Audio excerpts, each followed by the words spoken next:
Let's talk about losing the baby weight when you are breastfeeding and you want to do it in a way that is sustainable and actually improves your overall health rather than just trying fad diets and feeling burnt out and like you're starving. I am 35 years old and I have 5 children ranging in ages from 13 down to 8 months old. So my first 3 children were born in my early 20s and the weight just melted off. I did not have to try to lose weight. So I thought that was just how it is. But then I had my first 30s baby and I did not lose the weight. So here is a picture of me 1 year postpartum after baby number 4, who I had when I was 32. I was 180 pounds at this point, which is 20 pounds over my ideal body weight. Like I said, this was a year postpartum. That had never happened to me after having a baby. Plus, I was having a lot of autoimmune symptoms, just brain fog, joint pain, slow digestion, honestly, like all of the typical hypothyroid, leaky gut, autoimmune type stuff. You guys know what I'm talking about. I tried a few times to lose the weight after baby number 4, but it just seemed like nothing was happening. All the things that I had done previously to lose weight, like tracking my macros and just going to the gym and lifting weights, none of that was working. So I got pregnant with baby number 5 and I thought, okay, maybe next time the weight will come off. Like maybe this was just a fluke. And by the way, as we chat, I will give you a little update like on where I'm at right now with my gut health and with everything. And we're going to be cooking as we talk. We're making oxtail soup. So that's what I'm chopping potatoes here for. But anyway, I thought maybe after baby number 5, the weight will come off because I'm breastfeeding. And in my 20s, that just seemed to make the weight melt away. I was like thinner after I had a baby than before. Well, baby number 5 arrived. I had him earlier this year. He's only 8 months old, so I would have been 34. And yeah, the weight just plateaued at around that 180 mark when he was a couple months old. And I just knew that it wasn't going to come off. I was dealing with the same stuff that I had been dealing with before I got pregnant with him. So I had to accept that I was actually going to have to change something. I know that's like the last thing we want to do, right? We always want to know what supplement we can take or what superfood we can add in. We don't want to think about what we have to maybe take away or big changes that might be difficult. But I knew I had to do that because I really wanted to lose this weight. Being overweight is not benign. There's a healthy range, right? But I was definitely overweight and that the visceral fat that I had and like insulin resistance and all that, that's scary. And that can lead to a lot greater problems than just not fitting right or looking good in your favorite jeans. It has to do with quality of life and longevity. And I really want to be around and healthy for my kids and grandkids for as long as I can. I want to do what I can control. I know it's not all in my control. So about 6 months ago, when this baby was 2 months old, I made some major changes. I committed to making this happen. And I basically did the GAPS style diet, which is a really extreme elimination diet that works to help heal your gut so that you can resolve any chronic symptoms you are having, whether it is, physical or mental or weight related. Anything. It works for anything. Healing the gut has a healing effect on the entire body. If you're not sure what the GAPS diet is, it's GAPS. It stands for Gut and Psychology Syndrome. There is a book by Dr. Natasha Campbell McBride. I didn't follow it to a T, but I had actually done this diet before to heal some autoimmune stuff, so I knew it worked, and I did my own version. I'll get into the specifics of that. But just so you know, it really does work. I have lost 20 pounds since then. So I'm 20 pounds below my pre-pregnancy weight. And this picture was from like just 6 to 8 weeks in, and I had already lost 12 pounds. Let's talk about olive oil, gut health, metabolic health, and weight loss. I know a lot of people are waking up to the fact that seed oils are not healthy. They're not something that we should be consuming, especially things like canola oil, which, it seems like that's in everything. But I think there's a lot of confusion about other types of oils, especially olive oil. Olive oil, like a good quality olive oil, is not the bad guy. You don't want to eliminate olive oil from your diet. In fact, it's something that you could really benefit from adding into your diet, especially for gut health. Olive oil is really rich in oleic acid, so when you consume a high quality olive oil, and the higher the quality, the higher the oleic acid content, then it's actually a precursor to an endocannabinoid called OEA. So you consume olive oil, the oleic acid signals to your gut lining to release this endocannabinoid called OEA, which has several really important beneficial functions. I would say one of the most important benefits is that it promotes oxytocin release. We all know that oxytocin is the feel-good hormone, and it really makes us feel content. And how this affects metabolic health is by making us feel satiated. So eating quality olive oil can actually improve satiety and help you to regulate your appetite and know when to turn things down. So drizzling a nice olive oil over your meal can actually help you in preventing overconsumption. Endocannabinoid OEA that's released from the gut lining when you consume olive oil is also an activator of PPAR alpha, which has a lot of important modulation properties that can help with regulating triglycerides, reducing insulin resistance, and even reducing blood pressure. Another really cool thing, since we're talking about gut health here, that OEA does is it feeds Akkermansia, which is a beneficial bacteria that we want in our gut.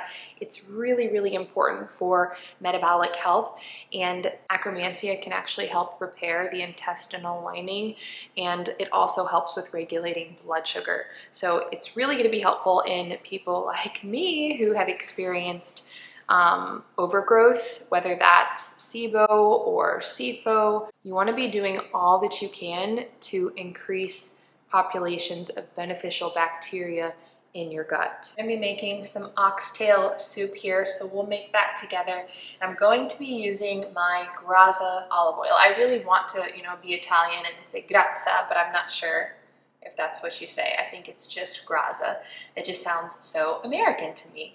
But anyway, since we're on the topic of choosing a high quality olive oil, I cannot recommend Graza enough. Graza has a drizzle and sizzle olive oil that are harvested at different points of maturity. So the drizzle oil is harvested from young olives that are really, really rich in flavor and high in antioxidants. So this is not meant to be cooked with. This is meant to be eaten. You can drizzle it over whatever you're making, or you can just eat a spoonful of it. The sizzle oil is harvested from more mature olives that have a more mellow flavor and a high smoke point. The smoke point is 411 degrees Fahrenheit. This is really important. If you're going to be cooking with any type of oils, you need to honor that smoke point, because if you heat an oil past its smoke point, it's going to actually degrade that oil, and that structure can then cause damage inside of the body. So it's perfectly safe to use Graza's sizzle oil for all of your cooking needs. In fact, I'm getting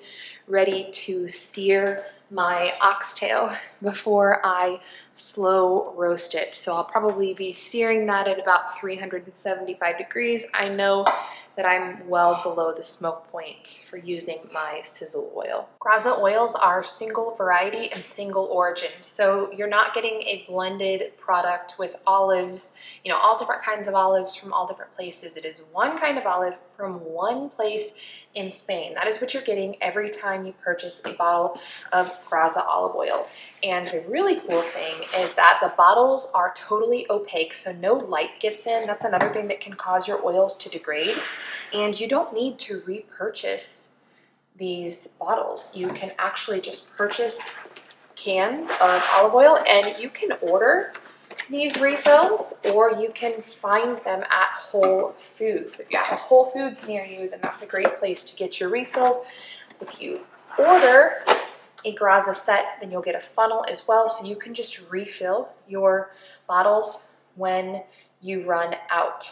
When you use my link and enter code HOPEWELL10 at checkout, you will get 10% off your order from Graza. This would make a great gift. If you're looking for like a unique gift, I always have trouble thinking of what to get people for holidays, but all the people in my life love to cook. So if you know somebody that loves to cook or is just really into health or into gut health, then this would be perfect. I'll put more details in the description below the video. Just tap the more button and you'll find my link and my code for Graza. I'm gonna start my oxtail soup. So the first thing that I do anytime I'm cooking any cut of meat is I prep and sear the meat. That just locks in the moisture and the flavor before I slow roast. So got a Dutch oven here and I use my sizzle oil.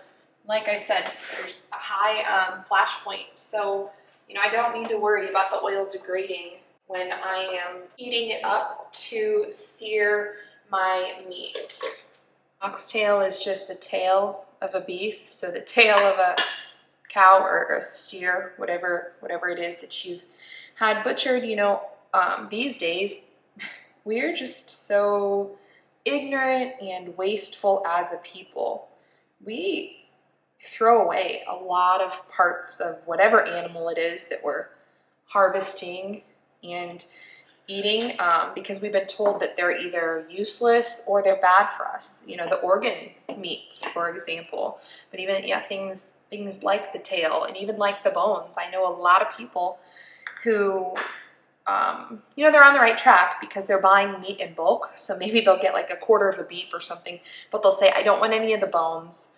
I don't want any of the organs. I don't want the tail. I don't want the fat. Like, those are all the best parts. In a lot of cultures for all of time, those were the most valuable parts. But we just don't value them anymore. And we're missing out on a lot of health benefits. So I also don't like the trend of calling things a superfood. I think God made many varieties of food that can nourish us. So, it's funny to me when I see the latest trending superfood, like, oh gosh, what's, tallow or oxtail or this or that vegetable, this or that fruit. Like, yeah, those are great foods. They have great properties. But to me, the mark of having good health, being in good metabolic health, having a healthy gut is being able to eat a well-rounded diet. I know food intolerance exists. I've experienced it. You all know that. But that's part of the gut healing journey. Is the long-term goal is always you hope to get back to a place of being able to eat truly ancestral. So a nose to tail, well-rounded diet with plant food and animal food. I am biased a little more toward the animal side of things. I like for my diet to be more animal food heavy. That is definitely how my body performs best. And I do think we should, in some sense, think of our body as like a machine. It's a lot more than a machine because we have souls, but it is kind of a machine, like the most magical machine ever. And we need to treat it properly. We also need to pay attention to our own individual dietary needs. One of the best ways to do that is by food journaling. Just really pay attention to what foods make you feel the best, what foods don't cause you to be bloated, what foods cause you to be able to think clearly, have mental clarity, and what foods cause you to be at a healthy weight. This is a sensitive topic. Nobody wants to talk about it. Weight, that is. But it needs to be talked about because if you've ever been overweight, which I have been overweight, it doesn't feel good. You can say it's all good all day long. Like, oh, it's fine. It doesn't bother me. Yes, it does. Yes, it does. I know there's a healthy weight range. There's on the higher end of healthy, lower end of healthy, but there's definitely a point to where like the high end of that healthy range becomes overweight. And when you get into that, you know it, you feel it, and things just don't work as well. You've got all that pressure on your joints from that extra weight and on your vital organs trying to sustain all that extra tissue. All right, I've got my oxtail prepped here with salt, pepper, and Italian seasoning, and my olive oil has been heating in the Dutch oven, so I'm gonna go ahead and sear it on all sides. When I throw this into the Dutch oven, then the other side will be faced up, and then I'll season the other side. So in my opinion, all real foods are superfoods. But you definitely don't want to throw away these more non-traditional cuts of meat like oxtail because they're really, really rich in gelatin and collagen and all the things that we really want. So keep every part of the animal, eat nose to tail. That is part of ancestral eating. It's part of how we were all meant to eat. So let's get back to the GAPS diet, what I've done to lose this weight, and where I'm at now. So I've reached my target. I am back down to 160 pounds, which is a weight that I have not seen since I was in my 20s. And I never got down to this after baby number 4. So I started my pregnancy with baby number 5 at 180 pounds. I'm 20 pounds below that. So I have proven to myself that it is doable in your 30s because it's really easy to tell yourself things like, well, I'm just getting older. I have more kids. This just happens. Like, it's just not possible to be back at a certain weight as I get older and have more children. But, intuitively, I knew that wasn't true. I knew it was possible because I've seen other people do it. And if other people can do it, then I can do it. I just had to make my mind up to do it. And lucky for me, my autoimmune symptoms were so bad and I was so miserable that it was kind of an easy decision. It was kind of something I just felt like I had to do to be in good health and take care of my family. So as we're talking here, I'm making this oxtail soup. I just started by roasting the oxtail, and now I just went through the fridge, cutting up veggies and looking for anything that I can use to throw in this soup. That's one of my favorite things about soups. You can kind of just make the recipe up as you go. As long as you know how to make a base soup recipe, then yeah, you can just wing it. So I think I found some bacon in here. I found actually some leftover roast beef that I added in so it would be meatier. And we're just going to continue making this soup as we talk. So the first thing that I did when I started was I was really strict about eliminating food groups that I knew were probably triggers for me. Now, this can take some trial and error, or you can just do the GAPS protocol. There is an actual GAPS diet protocol, and if you're the type of person who really needs things laid out for you, then just do that. Don't give yourself anxiety saying, well, can I eat this? Can I eat that? Just do the GAPS protocol. You can look it up. You can look it up on YouTube. You can look it up like on the website, or you can get the book. But I kind of I always do things my own way. Like I put my own twist on everything. So I just eliminated one food group at a time. And I started with grains. There's a lot of grains can be problematic.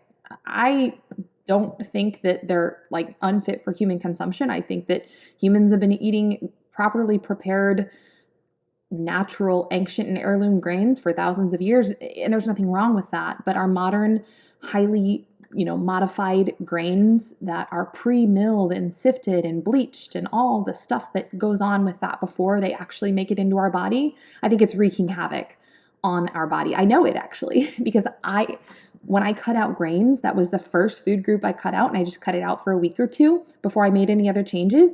I lost between 5 and 10 pounds, like instantly. My inflammation, my joint pain, my brain fog, so many things cleared up right away. And it's funny because that one change of just cutting out all grains, and I mean, yes, all grains, wheat, oats, rice, all of it, gave me the mental clarity and the energy and the encouragement and like momentum to keep going. The next thing I did was I cut out sugar, all sugar, yes. And actually all added sweetener because I knew I just needed to do this temporarily to allow my body to heal. So even maple syrup, even honey, no sugar. I did eat some fruit, but I wasn't like loading up on bananas or anything. I'm talking about like berries and watermelon. I was eating a ton of soups. That's the main thing. If you look into the GAPS diet, it's a lot of like really healing meat stocks and broths and slow roasted meats and veggies. So I cut out sugar. Then I waited another couple weeks. And then I realized I was still getting bloated after meals. And that is a huge tell. If you're getting bloated after meals, then something is not right. Your gut health needs to be worked on. So I cut out dairy. This was so difficult for me to do. I have dairy cows. I'm not anti-dairy. I am a dairy enthusiast, a dairy activist, one might say. But I knew for me, at that particular time, because of the shape that my gut was in, dairy was irritating it. So, after I had cut out grains and sugar, that was when I was down like maybe 10 to 12 pounds. Once I cut out dairy, I knew that was the final piece of the puzzle for me as far as the elimination diet because I stopped bloating after meals. Like I had no bloating for the first time in years. And just so you know, that's not normal. It's not normal to bloat after meals. And then the rest of the weight slowly came off. So I just continued that for probably 4 months before I attempted to reintroduce anything. Actually, I take that back. I cut out dairy for 2 to 3 weeks altogether, and then I did reintroduce really long fermented dairy in the form of kefir and like homemade yogurt that I was adding, targeted probiotics to. I actually have a video and a blog post on that. It's called SIBO yogurt. I will link it for you guys, and it's like a specific homemade yogurt for weight loss and for gut healing. If you have SIBO or C4, you just really need, you need some extra help with gut healing. So I did add in long fermented dairy only after a couple weeks of cutting out dairy, but then I waited 3 or 4 months before I tried to reintroduce anything into my diet. And this whole time, I was eating soups and like meat and fruit, and that's pretty much it. And it actually wasn't that hard because after seeing some weight fall off in the beginning and how much better I felt, like I said, that just gave me the momentum to keep going. I knew I was going in the right direction. I was seeing signs that, my gut was healing. And so over the last couple of months, I've just been really mindful while I have reintroduced those food groups.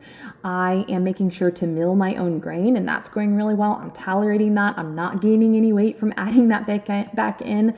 I am consuming dairy again, but one thing that I have not added back in, at least to the same level, is the sugar. I realized I was way overdoing it on the sugar. So I am having sugar, but just using a lot more moderation now. So that's my gut health and weight loss update. I'm in the maintenance phase. Very happy to be here. I will link the resources and recipes that I mentioned in the description. Be sure to check out the offer that Graza has for Hopewell Heights subscribers before you go. I will see you all next week.